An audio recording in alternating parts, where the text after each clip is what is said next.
The Houston Texans might have just had their draft strategy leak, at least in the first round. Let's talk about it, break it down, and then I'm going to kind of grade the strategy and tell you what I think about it. Don't forget to like and subscribe for more daily Texans content. And also remember, I will be going live for the draft right here on YouTube, so check in with the channel whenever you feel like it. Appreciate all the support as always. But let's talk about the news that came out from Albert Breer from Sports Illustrated. He said, in this article, we have another team that has at least started sniffing around on a trade up, and that's the Houston Texans. It's no secret that the Houston Texans need offensive line help, and I'd expect the Texans to target strong character players as they continue to remake that room. That is true. The Texans love their strong character guys. Now, the Texans have two teams in front of them, the Packers and the Vikings, that could take an offensive lineman. Thanks to the Tunsil trade, the Texans have extra picks.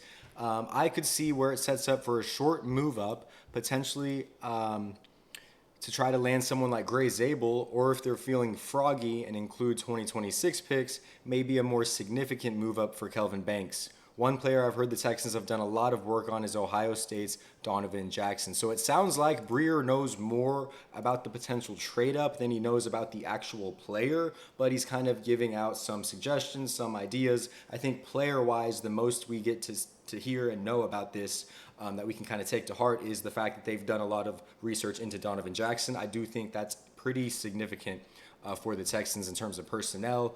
But also something that Breer didn't talk about, at least in that snippet of the article that I want to talk about, is that you've got so many teams behind you that need offensive guard help. The Eagles, the Chiefs, Washington could use some. The Lions could use some guard help. The Ravens could use some guard help. So for anyone in the comments saying you don't need to trade up for Gray Zabel, he'll be there. Well, what if someone trades up right in front of you at 24 in Minnesota? As Breer was saying earlier, he didn't mention this, but Minnesota only has 4 picks in this draft. They sit right in front of the Houston Texans. I could totally see Minnesota trading back, adding more to their 4 picks, and maybe one of those back teams sneaking right in front of the Texans and picking up a guard. That would be a disaster and a nightmare. So definitely think that's another reason for why the trade up might be likely, is to avoid that situation and kind of get ahead of the 8 ball. Now let's rank the fits of the players he talked about. The first person we're going to rank is Kelvin Banks Jr. Look, the ability of Kelvin Banks Jr.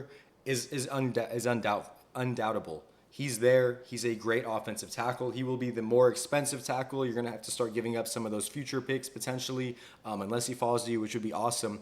But the fit, I'm only giving a B+, and that's really because you have a left tackle for this year in Cam Robinson, and you really hope you have a right tackle in Blake Fisher. If Kelvin Banks Jr. beats out Blake Fisher for some reason and plays right tackle, it's a kind of a good and bad thing. It's like shooting yourself in the foot after a race or something. Like, yes, it's good that Kelvin Banks can start, but it's bad we took a step back in terms of Blake Fisher. Now Blake Fisher can't start. And if you ask me why I'm so set on Cam Robinson being the left tackle, it's because they paid him. They simply put, they paid Cam Robinson $12 up to $14 million. So Cam Robinson's your left tackle. That's why Banks for me gets a B+, only for this year, right? If their plan is we want a future left tackle, could very easily be the case, then sure, maybe make the fit an A. The reason why I haven't made that is because I want to win now. I want to win this year. So that's why Kelvin Banks gets a B+ for the fit for me. What about Donovan Jackson? Look, I like Donovan Jackson's ability a little bit less than Kelvin Banks. Yes, he's had to play tackle and guard. He is a true guard, and that's why I like his fit a lot better. Filling in for the injured Josh Simmons at The Ohio State University, the fit is a lot better for Donovan Jackson on this team because he plays that guard role. Also, Donovan Jackson, you might not have to trade up super far to acquire him. You might be afraid of someone sneaking right in front of you and getting him, but you just move up a couple of spots, you leave the future picks in place, you get Donovan Jackson, someone who could really could play tackle and guard for you, but they'll probably stick him at guard where they need him more, which is why that fit is an A+. Now let's talk about Zabel. Zabel gets the lowest ability here, B+ ability, and that's really because he hasn't played against great teams, so I have to give him a B+ coming from North Dakota State University. Again, if you're wondering, you would never have to trade up. If you're saying we would never have to trade up, Gray Zabel, small school, projected to go around pick 30. Again, what if a team swoops in? And that's why I do like the idea of trading up slightly to make sure you secure your guy. I don't know if the Texans guy is Zabel. He comes from a small school. Historically, the Texans don't draft small school guys, and also on top of that, the fit's not amazing. I think a lot of NFL scouts are saying that he should really play center. You kind of have Juice Scruggs and Jarrett Patterson. I think you really need a guard. So Zabel for me is my least favorite if you're going to trade up for him because, again, B plus ability, B plus fit, at least in my eyes.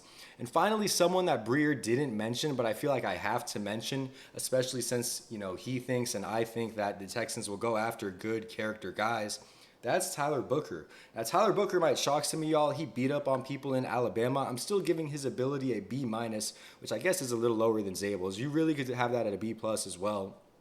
Only because he's not the most athletic guy. At least the combine numbers show that. The film tells us that when you kind of get him and try to move him to the second tier to run block, it's not the best either. So I definitely think, and excuse me for that, sorry about that, but I definitely think that there could be more to be desired if you choose to trade up for someone like Booker. So that's why I have him at a B minus. Now the fit, again, A plus fit. He's going to be playing guard for you. He's a good character guy, a good role model, team captain type of guy. So I do like all of that. But that's all I got for this video, guys. A little quicker. Let me know what you guys think about this strategy. Do you think the Texans will trade up? And how accurate do you think Breer is? And is there any other route you would go? It does feel like the dream of having a wide receiver in the first round is going out the window, probably correctly so, but still, the more information we get, the better. So don't forget, guys, to check back in with the channel on draft day because I will be going live, and I will see all of y'all in the next one, man. Peace out.